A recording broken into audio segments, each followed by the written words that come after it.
Welcome to the Daily Decant, your 5-minute briefing on the world of wine. Each episode delivers practical insights to help you choose, order, and talk about wine with more confidence in everyday social settings. Let's get into today's decant. It's a new week, and after 2 very serious, very tannic weeks in Burgundy and Piedmont, we're doing something completely different.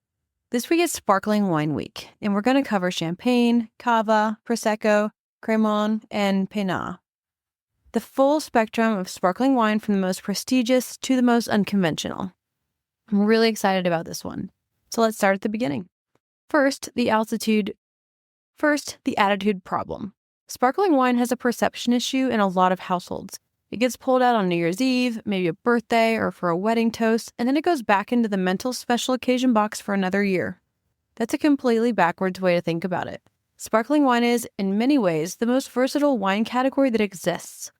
It pairs beautifully with an extraordinary range of food. It's refreshing and appetite-stimulating in a way that red wine simply isn't. It works as an aperitif through an entire meal and as a palate cleanser between courses. The French and Spanish drink it constantly, not on special occasions, but on Tuesdays. And that's the mindset we're going to build this week. Now, how sparkling wine is actually made, because understanding the method helps you understand the style and the quality of what's in your glass. So there are 3 main methods, and they produce dramatically different results. The first is the méthode traditionnelle, also called méthode champenoise. When used in Champagne itself, this is the most labor-intensive and prestigious method. Wine undergoes a second fermentation not in a large tank, but inside the individual bottle. Sugar and yeast are added to a base wine, the bottle is sealed, and the carbon dioxide produced by the fermentation dissolves into the wine under pressure.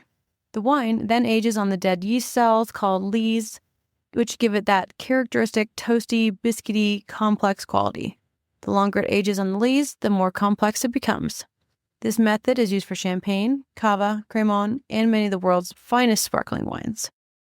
The second method is the Charmat method. It's also called the tank method or Metodo Martinotti in Italy. Here, the second fermentation happens in a large pressurized tank rather than in individual bottles. The result is a wine that's fresher, fruitier, and more immediately aromatic, but without the autolytic complexity of the traditional method. This is how Prosecco is made, and it is the right method for Prosecco because the primary charm of that wine is fresh, delicate fruit, not toasty, bready complexity. The method suits the wine perfectly. The third method is the ancestral method, the oldest of the 3, and the one that produces Piedmont, which stands for Pétillant Naturel. Here, the wine is bottled before it's fully finished its initial fermentation, and that fermentation completes inside the bottle. There is no second fermentation, no added sugar, no dosage. The final result is a wine that's often slightly cloudy, the yeast sediment is left in, slightly fizzy rather than fully sparkling, and completely unpredictable in an exciting way. This is the wild child of the sparkling wine world. If you have vocabulary words that will come up all week, dosage, the small amount of sugar added to a sparkling wine just before final bottling, which determines the sweetness level. Brut, which is dry, less than 12 grams of sugar per liter. Extra brut, very dry, under 6 grams.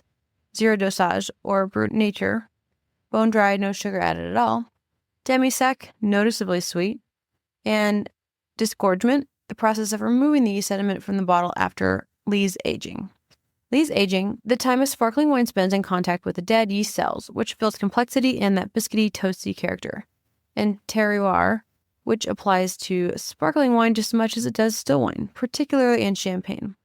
The best Grand Cru villages like Les Mesnil-sur-Orge, and terroir, which applies to sparkling wine just as much as it does still wine, particularly in Champagne.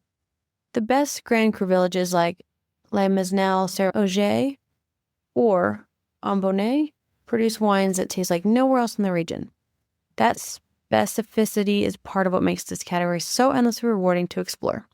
So that's the foundation. Now you have the method, the vocabulary, and the mindset to understand everything we're going to cover this week. Tomorrow, we're going to talk about Champagne Part 1, the region, the grapes, and the difference between a house and a grower-producer, and how to read a label. It's the episode that will completely change how you think about the world's most famous sparkling wine. You won't want to miss it. That's today's Daily Decant. If you found this helpful, be sure to subscribe and share with your friends so you can continue building your wine knowledge in just a few minutes a day. See you tomorrow for the next Decant.